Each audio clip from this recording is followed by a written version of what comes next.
Good evening and welcome to Freedom is a Constant Struggle with your host Kilu Nyasha and engineered by Brennan King.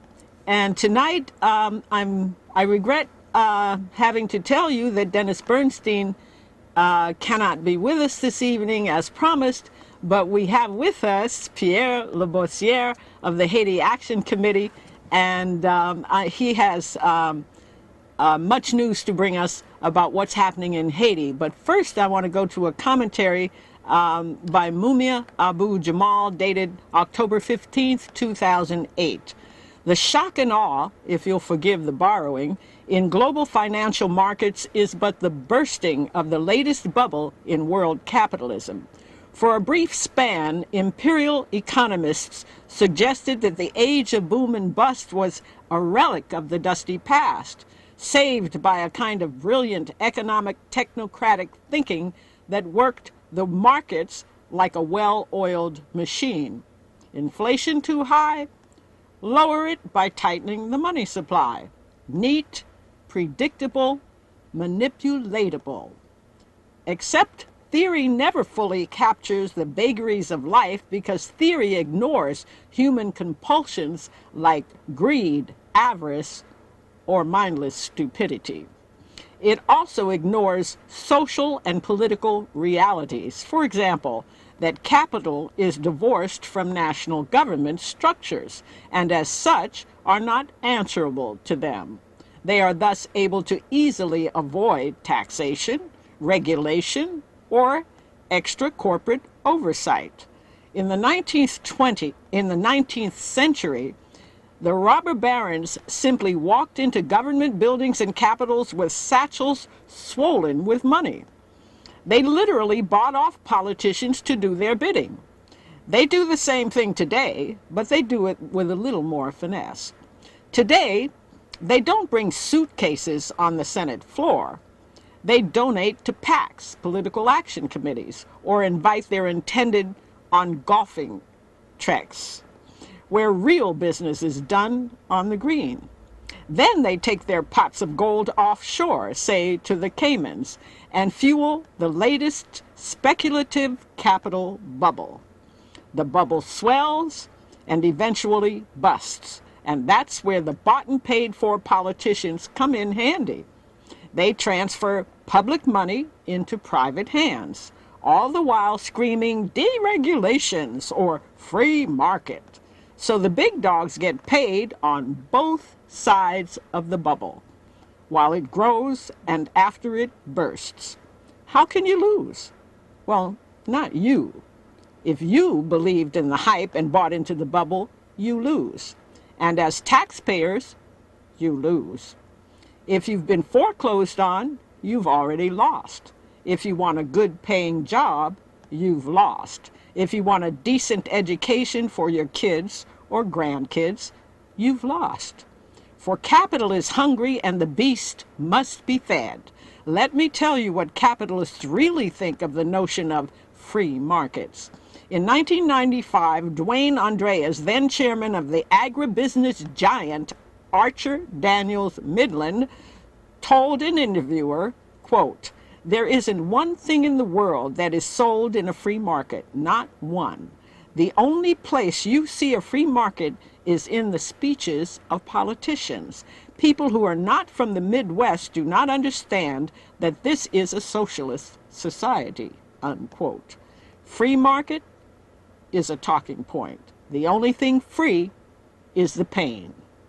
That was Mumia Abu Jamal. And now we're going to go straight to Pierre Labossiere of the Haiti, co-founder of the Haiti Action Committee and longtime activist, just tireless in behalf of the Haitian people. Welcome to Freedom, Pierre. I'm so thankful, and to you especially, let me thank you for coming on such short notice. Kilo, it's an honor and a pleasure. You call and I'll be there anytime. Thank you, my brother. Thank you. And what a brilliant brother. isn't he? Mumia Abu Jamal. I mean, this is so right on. Yes, he just hits the nail on the head. And that's Yes, another life we have to save because he is on exactly. death row and he is still facing the death penalty. Indeed. Yes. We got to save this brother. Oh, we do. He's got much, much And to teach viewers, if you us. want to know more about Mumia or hear his commentaries, go to prisonradio.org. And Pierre, let's talk a little bit about some of the latest developments in Haiti. A couple of things. One is that a series of storms, hurricanes, that were devastating to Haiti, and also the recent collapse of a school.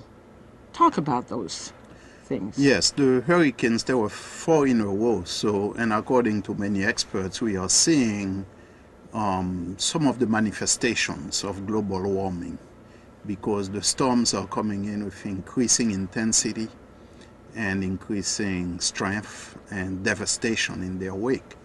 And so in Haiti's case, we've had some man-made storms whereby, for example, the one in 2004, that was, of course, I'm referring to the coup d'etat against President Aristide. Right.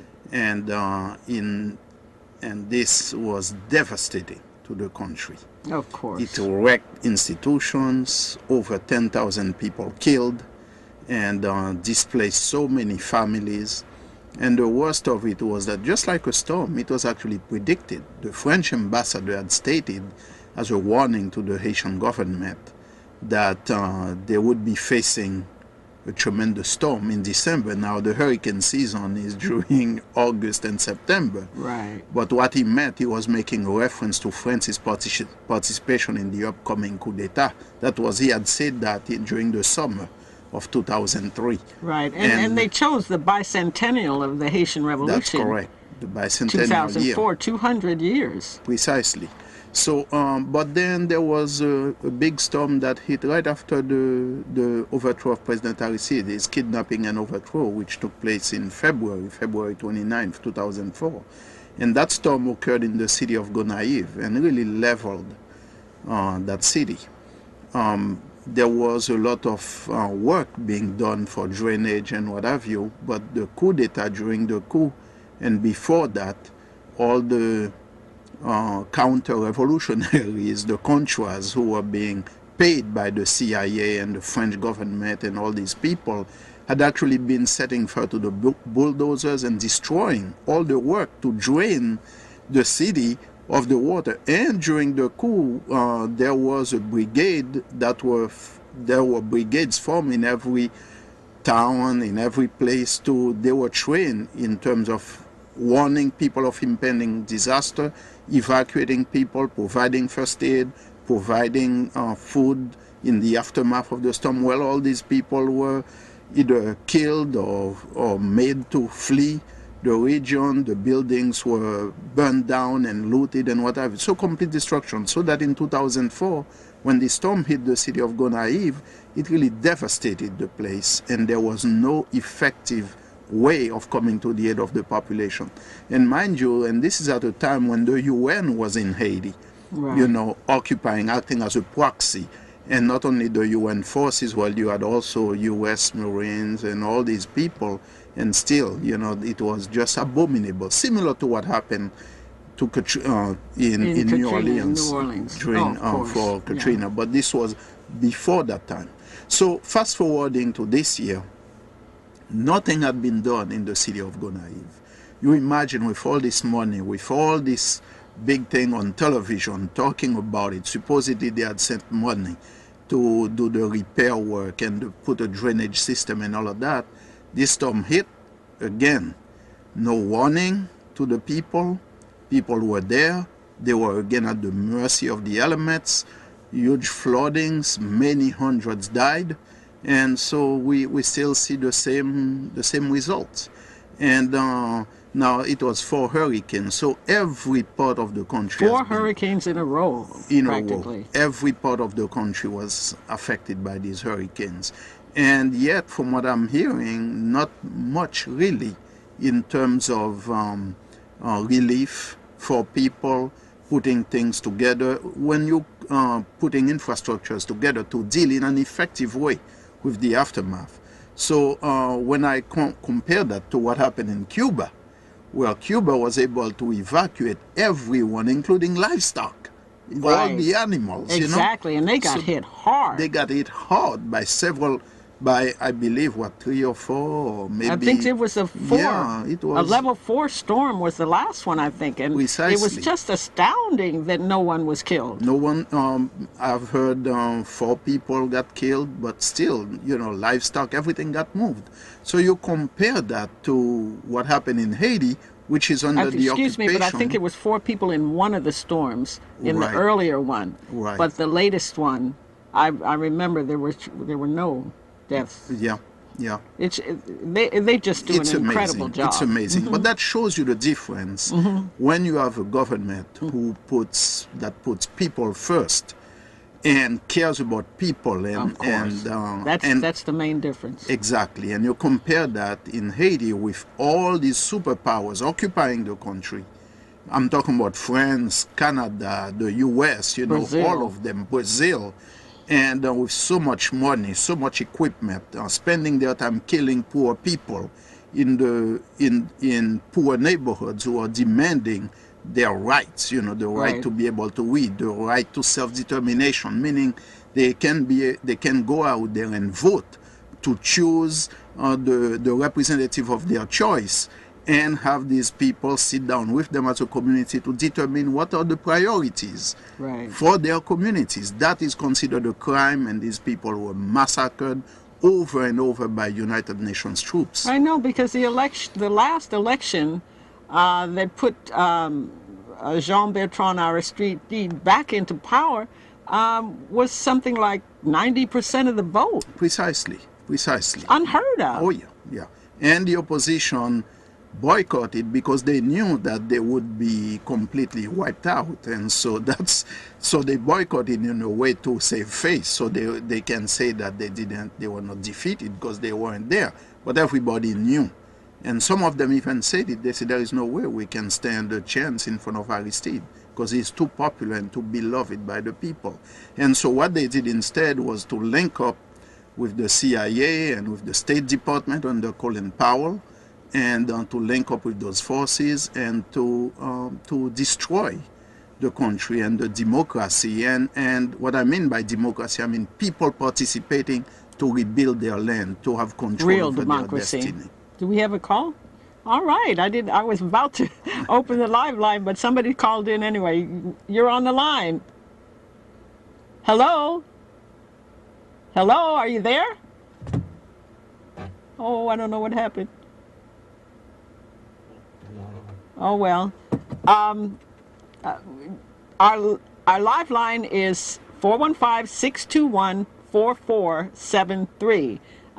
Caller, you can call back, or if anyone else wants to call in and has a question for Pierre Labossiere, please feel free to do so. Go ahead. And what we have seen recently, we've seen the school collapse. There were 2 schools that collapsed.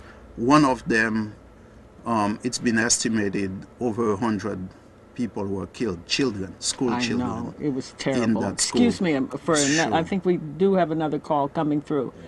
Hello, you're on the air. Yes, I have a question for your guest. Yes. Mr. Labossiere, I'd like to know what he thinks the President-elect Obama, his position will be towards Haiti after he takes office. I think it's a very significant election to have this barrier, the racial barrier broken, and having Mr. Obama, Senator Obama, being elected president of the U.S. And this is in Haiti itself. People are very happy about it.